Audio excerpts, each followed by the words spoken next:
Well, a very good evening to each and every one of you, and thanks for joining me, Miss Belinda Scandal, this lovely Wednesday evening. How the heck are we? What a show have we got for you today? I tell you what, we've got that many guests. It's just crazy. It is fantastic. There's so much constantly going on here in this beautiful city known as Manchester. And we start the show today by talking to the very lovely Anna, all the way from the Jewish Museum. And we are talking about something very, very special. Anna, hello, welcome. Hi, nice to meet you. How are we doing? You have got something very special coming up. Tell us all about it.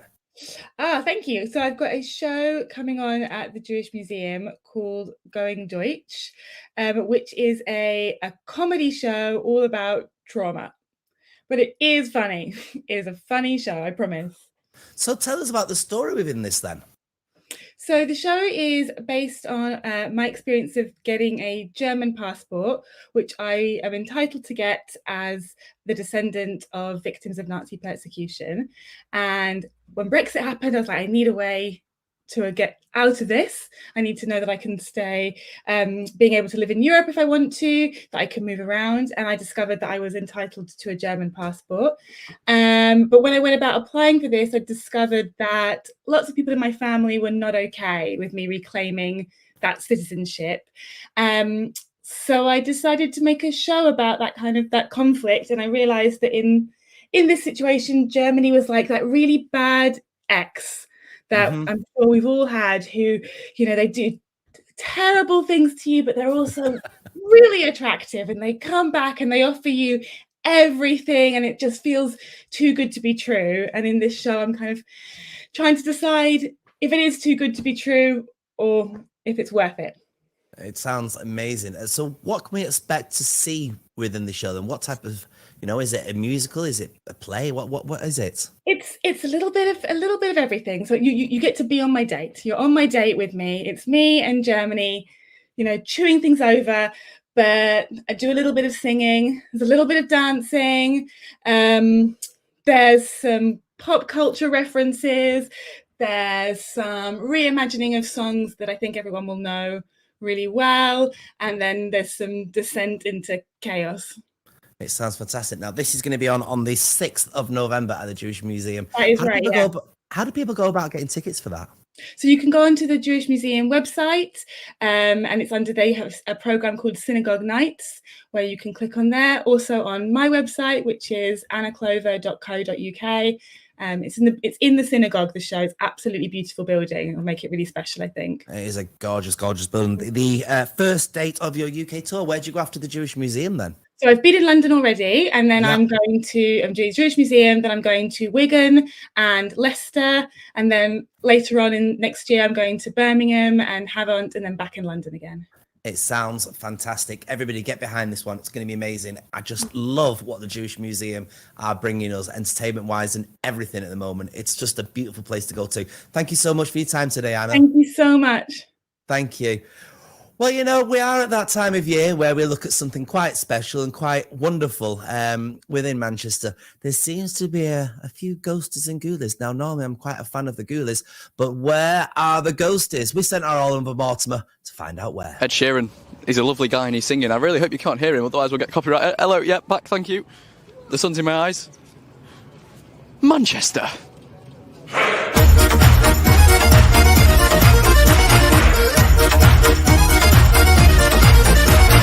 Yes, that's right, we're in Manchester. I mean, where else would we be? We are here with your Manchester. And I've been given the task to find 14 different monsters which have been hidden around the city today. And they're going to be here until the 31st, which is Halloween. So I've got 60 minutes to go find them all. Should we get started? Right, Frankie, yeah, you coming? Abby, right, come on then. You know what, I'm going to be honest with you. I am slightly stressed because we've got 60 minutes. That's 60 seconds. No, minutes.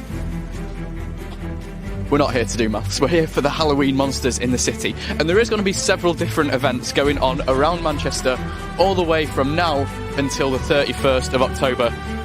We're entering a copyright zone. So I think we're going to have to leave you just for a minute while I go look for these monsters. I think I might have just spotted our first monster. Come on, Frankie, let's go. Frankie's the cameraman, by the way. He's a lovely guy. You will have seen him on Chatterbox, maybe. If you were a keen listener and you were a keen fan of your Manchester. But over there, I can see a yellow thing. Do you know what it is? In Manchester today, it is so busy for absolutely no reason. Maybe everyone's here to do the monster hunting like me, or maybe I'm the only one. I mean, it's quite interesting. It's weird to see Exchange Square, which is where we are right now, a place which we are here every day, but now it's filled with monsters. I mean, I've spotted two. So there's two on Selfridges, one on Next.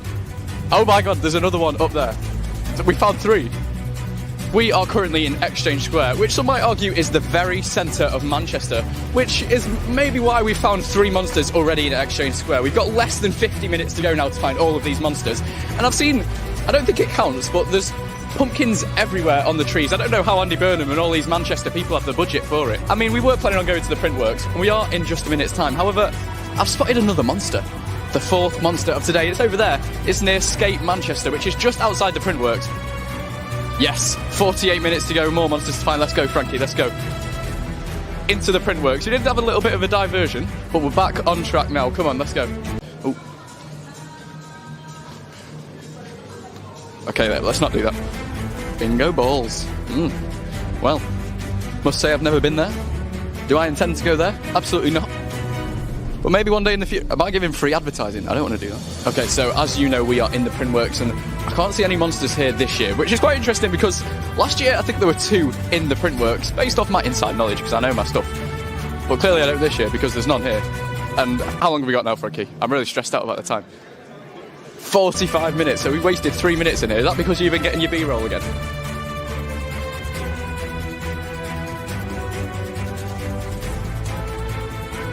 Right.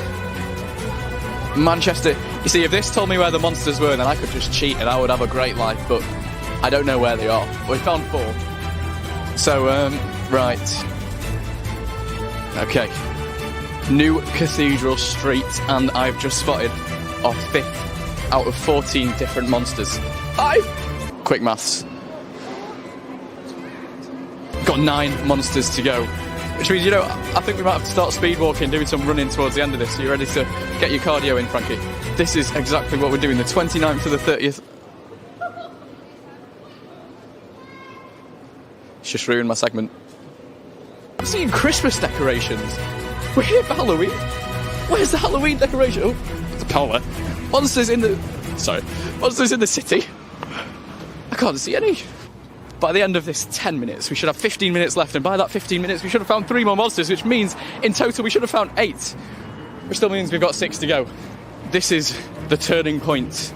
Do I make a diversion and go that way towards St. Peter's Square?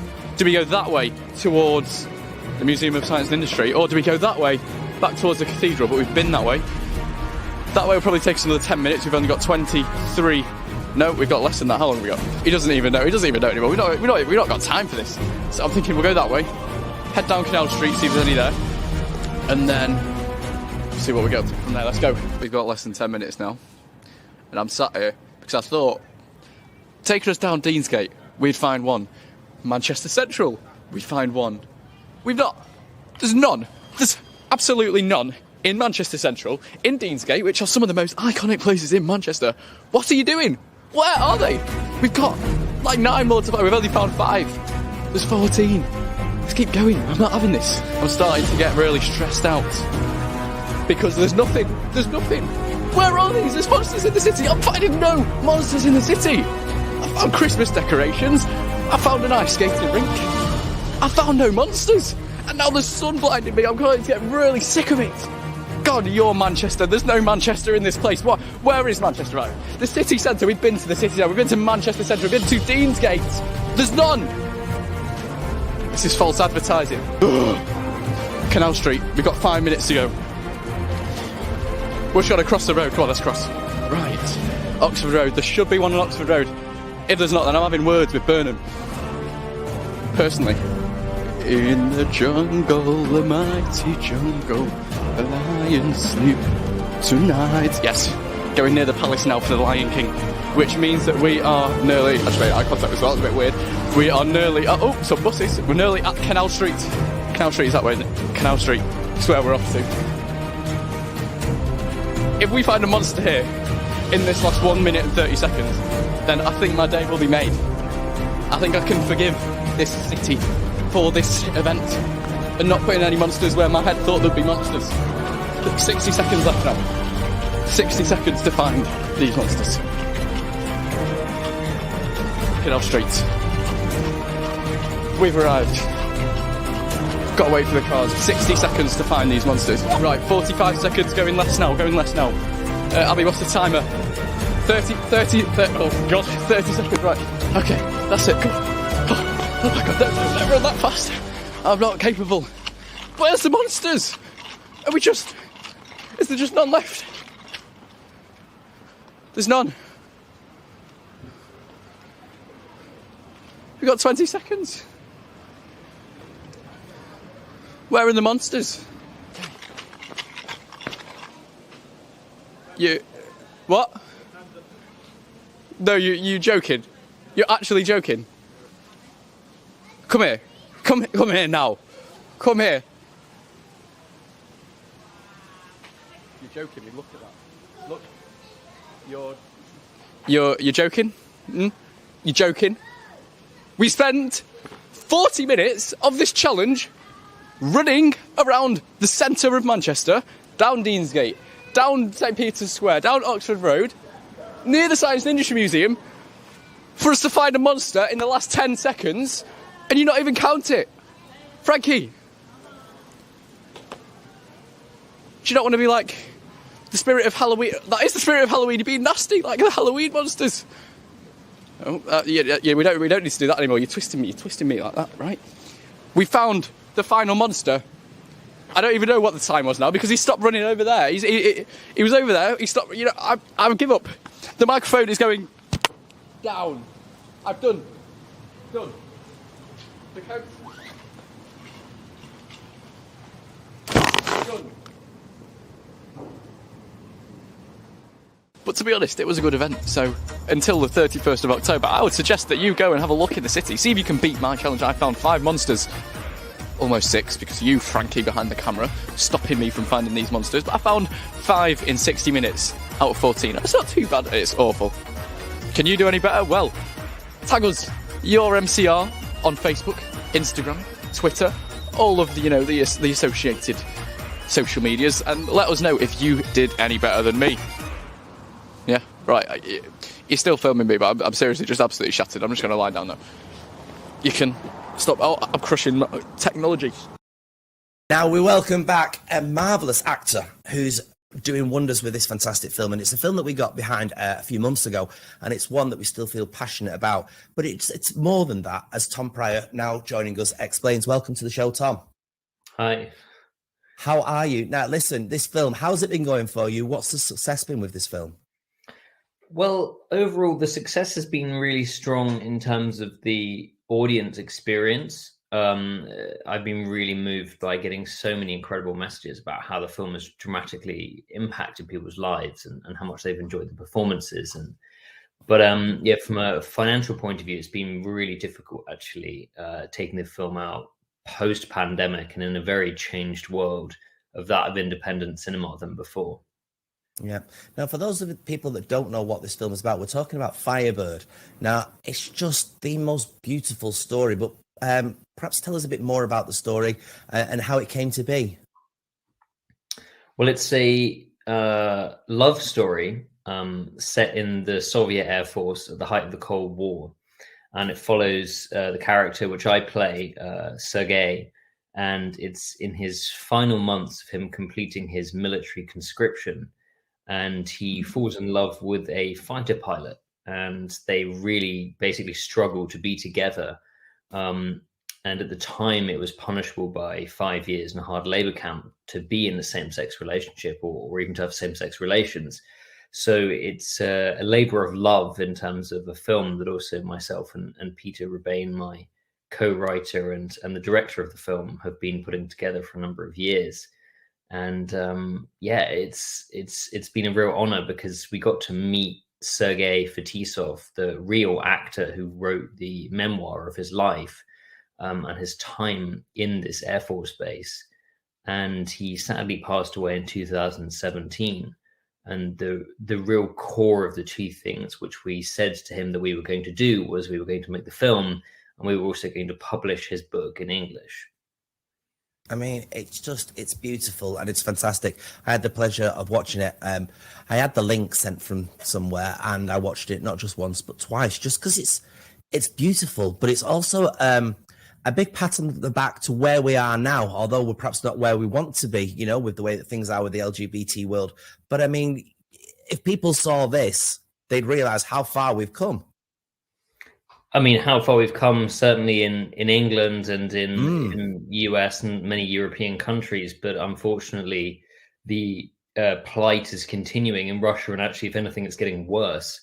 So the LGBT laws, which were enacted in 2013, basically forbid the promotion of homosexuality.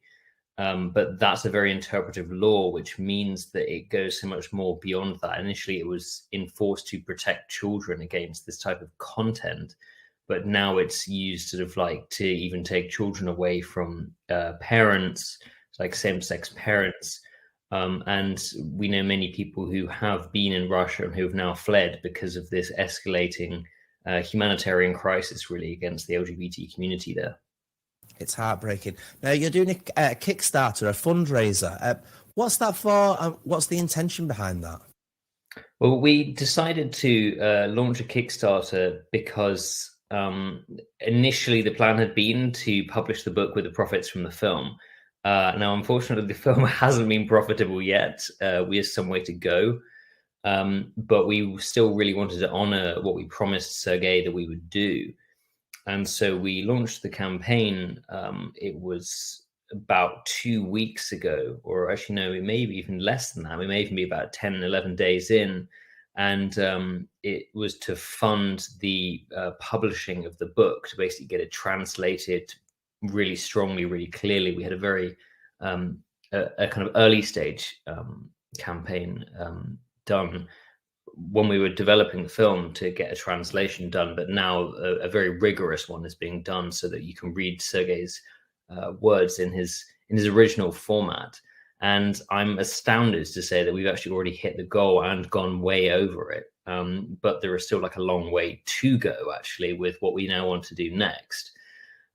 We originally targeted to raise $35,000, and that's really to pay the publishing fees and get the book printed and begin to kind of make it be manufactured and available.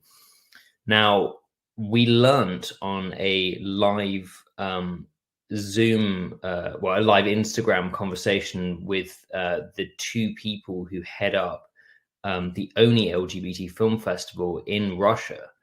And we had a really fascinating conversation with them the other day, and they said that actually this law is now kind of being expanded to include forbidding all LGBT content. And so that's kind of set alarm bells ringing for us, that once we've actually got we've got the amount that we can publish it in English, now we want to publish it in Russian before it's forbidden to be published in Russian and distributed in Russia. So we've just increased our target from 35,000 to 65,000 to mean that we can get a proper clean version of like the Russian original done and published as well, and actually make it available to people before these additional laws come in, because it's going to make it basically impossible to distribute any type of content about LGBT history, stories, art, awareness. So yeah, we kind of want to jump on ahead of that as soon as we can. How important do you feel this is to people, to read these things, to see your film, especially within Russia and the areas where, like you say, it's going to be banned soon enough and they won't be able to get access to any of these things? Before that happens, how instant and how important is it to get this media out? Well, I feel that very strongly that like film and culture and books and real stories are one of the most integrally effective ways to change people's perspectives. It's all very well to say, write to your local like MP or something about, what can we do? But it doesn't really feel very empowering for many people. But actually really supporting stories and sharing stories, which basically causes a greater understanding towards ourselves and towards other communities, other people, other cultures, is amazingly important. And I think that, spreading that awareness that we can do through amazing stories that actually move us, that make us cry or make us feel like joy or something, becomes a very universal experience. And so some of the most amazing conversations that I've had with people actually have been that as a result of seeing Firebird, they will treat people in the LGBTQA plus community with a far greater respect, knowing the history that they've been through, and knowing even today the daily plight that people go through in many, many different parts of the world. I mean, Russia is in some ways, quite tame in its anti-humanistic laws in comparison to somewhere some of the African states like Uganda, for example, where it's a death penalty. So there is an immense length of distance still to go on a global scale. And I really feel that people who have discovered this film in some of these territories where it's totally forbidden have allowed themselves finally to begin to know what this feeling is that's inside of them. Yeah. Now, how do people go about pledging some money to help your cause? Well, you can find us on Kickstarter. I guess I can provide a link, but also if you just Google Kickstarter and Firebird film or Firebird publication, it will come up very easily. Also, you can go to my Instagram, for example, which is Tom Pryor II. It's all in words. And you can find a link on there. You can also visit our Firebird film Instagram account as well, or firebirdmovie.com, and you'll be able to find the links very easily there. And we've been overwhelmed with the support so far, but really the momentum has now kicked up a level because we realized actually that this is actually quite time sensitive now to get the books particularly actually out to Russia and in print. Amazing. Just before we let you go, it is National Joggers Day today. Are you wearing joggers today, Tom Pryor? And if so, can we see them? They're not particularly wonderfully. Get on that chair, Flower. Let's see you stood on that chair. Go on you go. There, look at that, everybody. Hey, there we go. Watch, if you fall off there now, it's going to be, you'll make the money instantly just from things like you've been framed and stuff. Your cause, as always, I mean, I know you set out to make a film after one passionate guy's story and his plight to be, like you say, just the word respect. You're doing wonders for that. Please keep going and stay in touch with us here at Your Manchester. For now, though, Tom Pryor, thanks so much for your time. Thank you. Thanks for having me. Well sourced, well baked. Get any 14-inch New York style Nell's pizza for £7.77 every weekday 12 till 4 p.m. at our Canal Side bar, Nell's at Campus or Common in the Northern Quarter. Choose from our entire menu, including DU Roni Honey, Original Cheese and Vegan Deluxe. Follow us on Instagram at Nell's Pizza to find out more or visit nellspizza.co.uk to book a table now. Still so much to come your way on this evening's episode of Your Manchester. But do you remember a film from 2011 called The Best Exotic Marigold Hotel? It's now a phenomenal stage play. And we got to speak to one of the actors from that very show, coming to the Lowry very, very soon. And joining us now is Nishad More. Welcome to the show, Nishad. Hi. Hello. How are you? I'm very well. How are you? Hotel. Marigold Hotel. I used to think when I very first saw this film back in 2011 that it was all about gloves, but it's so much more than that, isn't it? Perhaps tell us a little bit about the story. So the story is about a hotel in Bangalore in India, which is sort of crumbling and falling apart. And our characters are a group of British retirees who are sent by various different factors to India to retire there as a retirement home, and all of the things that ensue beyond that.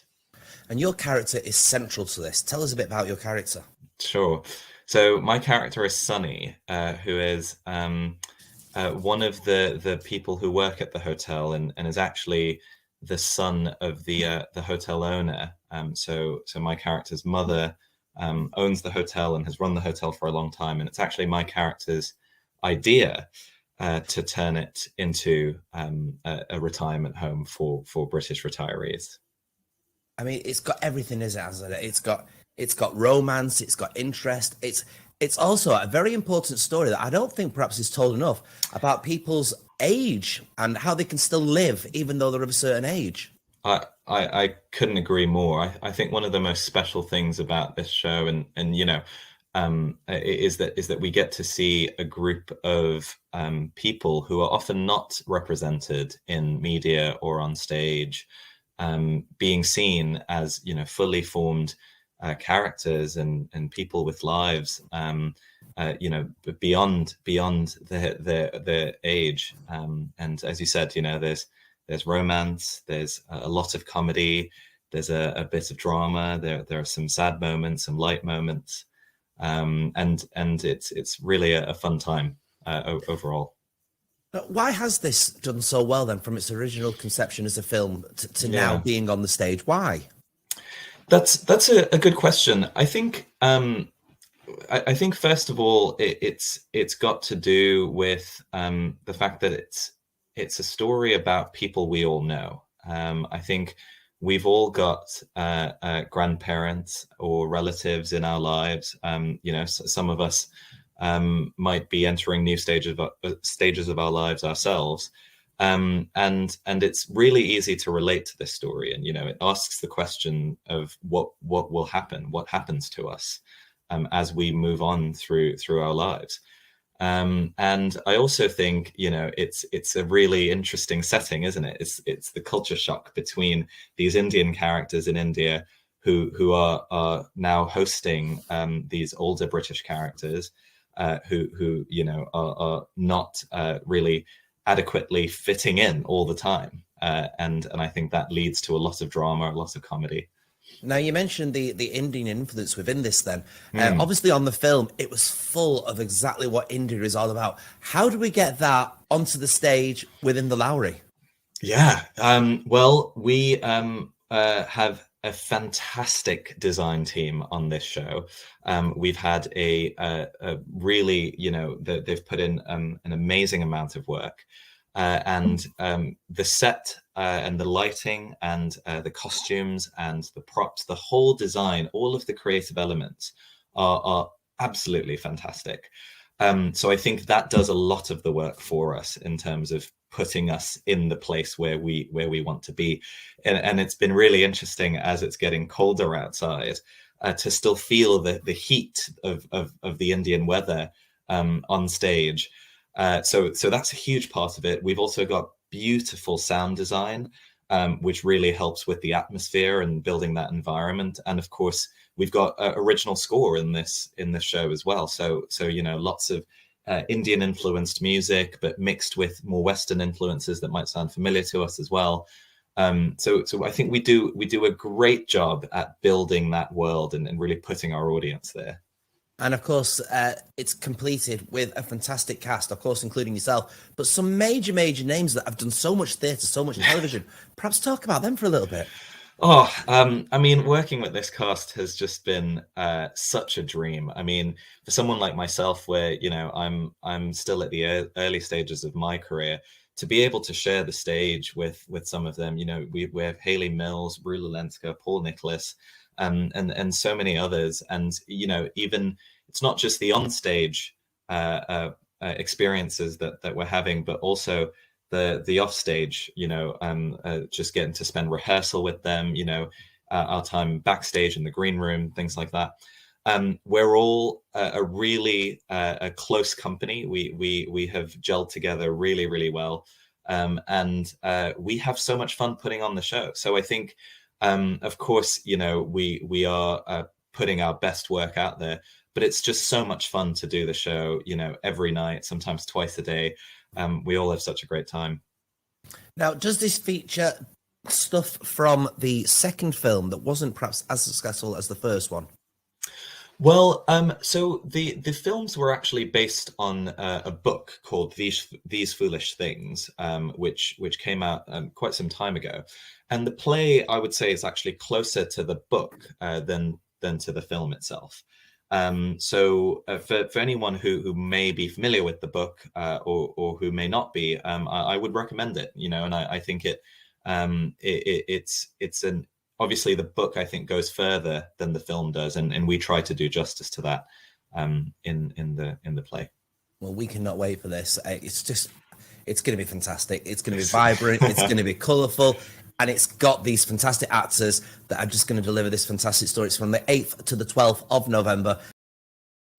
Hi, I'm Hayley and welcome to this week's On The Box. How are you doing? I can't go further without saying how outstanding Doctor Who was on Sunday. If you missed it, how could you? It's actually available on iPlayer, of course, so get on it. Now, if you can, it's almost Halloween, obviously. Well, actually, it is Halloween this week. Do go on Now TV or Sky and watch This England. And Kenneth Branagh is absolutely outstanding as Boris as well. Now, when you are ready for Fright Night, jump on to Netflix and get watching The Watcher. It's about a family who move to their ideal neighbourhood, but they actually inherit a nightmare.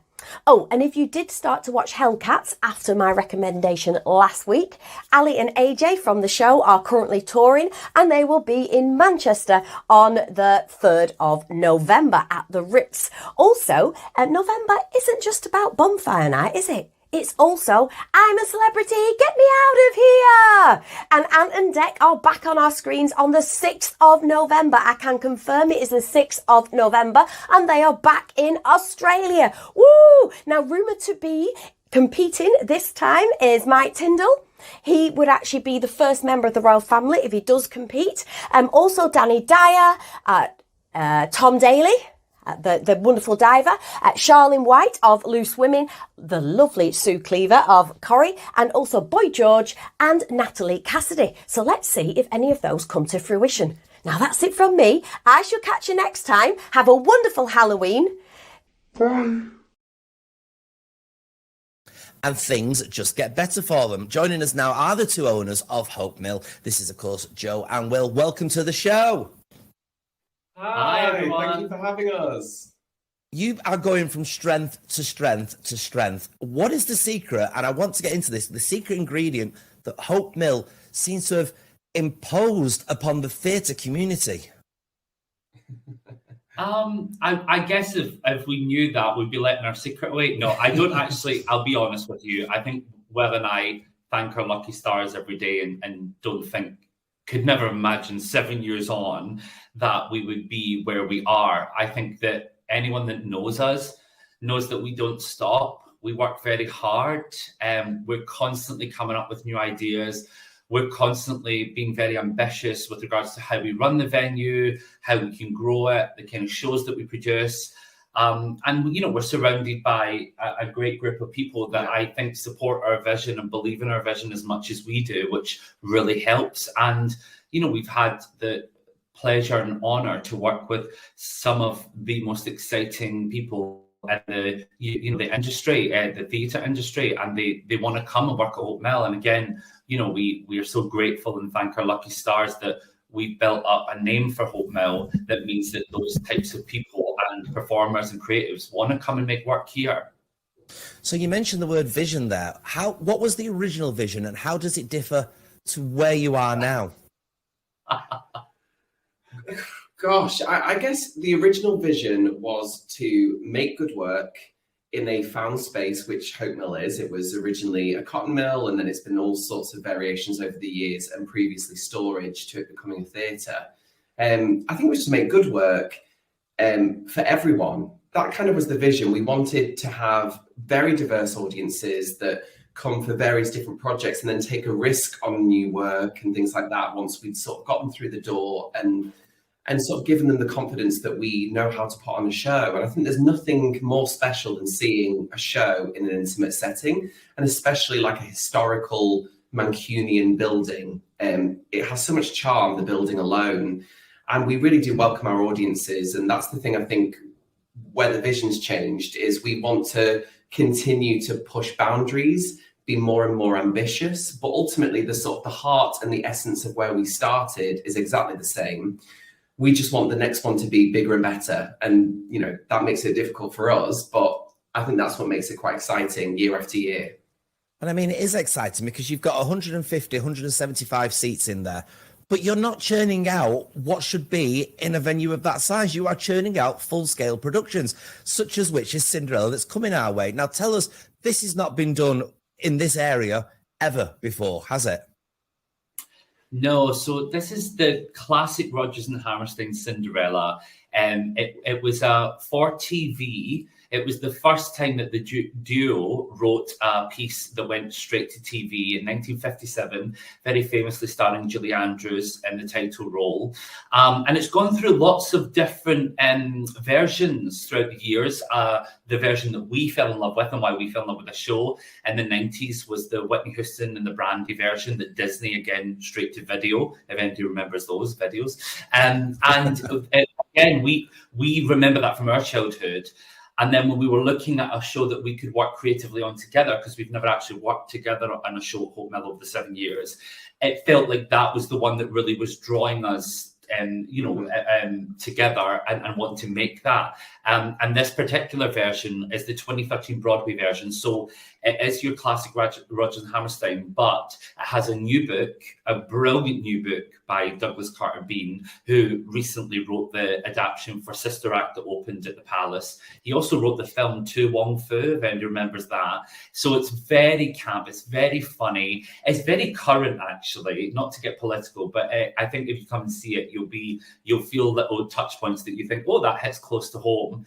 And it took that beautiful, classic, gorgeous score by Rodgers and Hammerstein, but it modernised it very slightly. There's a little bit of a contemporary sound that you might not have heard before in Rodgers and Hammerstein throughout the show. And there was also a lot of cut songs from old Rodgers and Hammerstein shows that when the team came together to create this on Broadway, they pulled them out the vault. So you'll hear songs that were initially cut from South Pacific, Allegro, and there's a mishmash of songs from different shows that make one full song. So yeah, it is the European premiere of this version, and we're just so excited to be sharing it here in Manchester.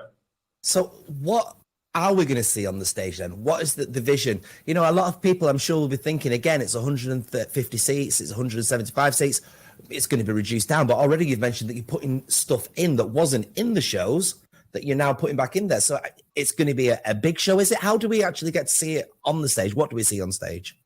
Yeah, I think that's the interesting thing about this production is it is the biggest production we've ever produced here at Hope Mill Theatre. So we've always been pushing boundaries, but this one pushes them, I think, to the limit.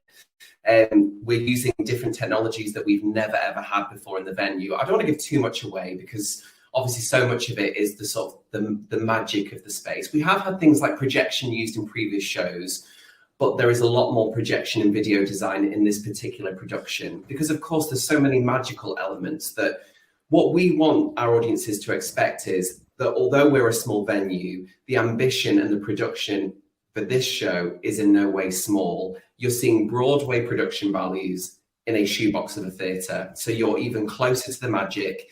You're even closer to our 17 cast members. So it's one of our biggest casts ever. We've got an orchestration of 7 pieces, completely live, of an orchestra.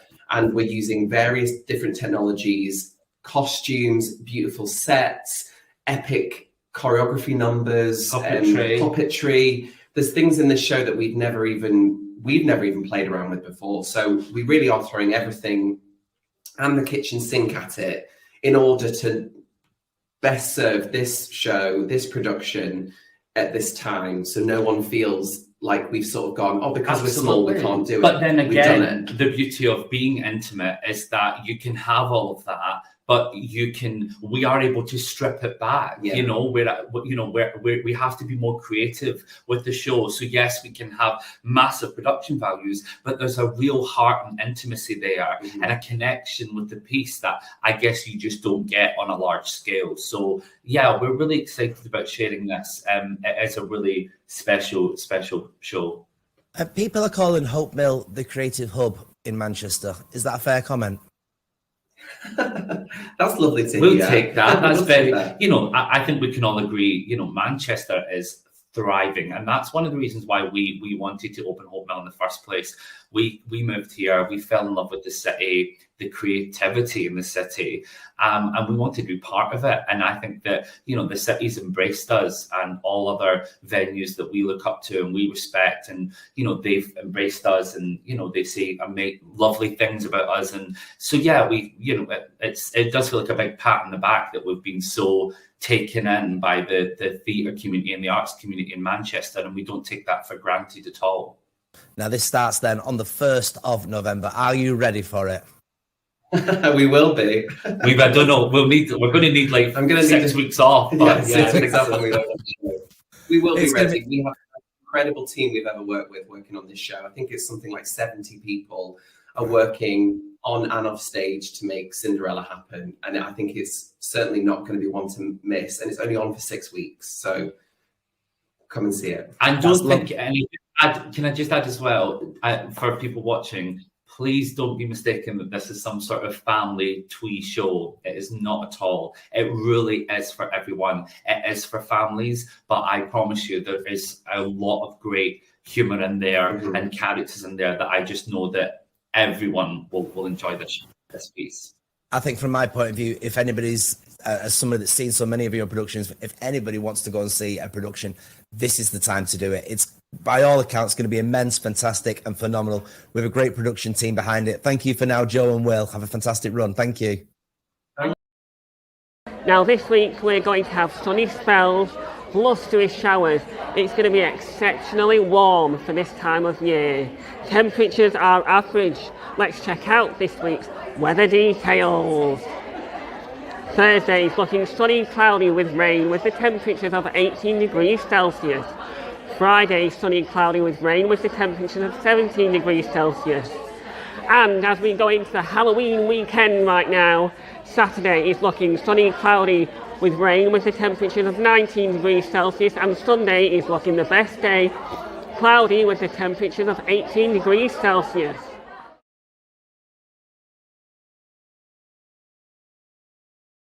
Bloody good weather that was, isn't it, everybody? No matter what you're doing, if you are celebrating Halloween or if you're not, just make sure you do it safely, everybody. Thanks for watching and enjoying this week's episode of Your Manchester!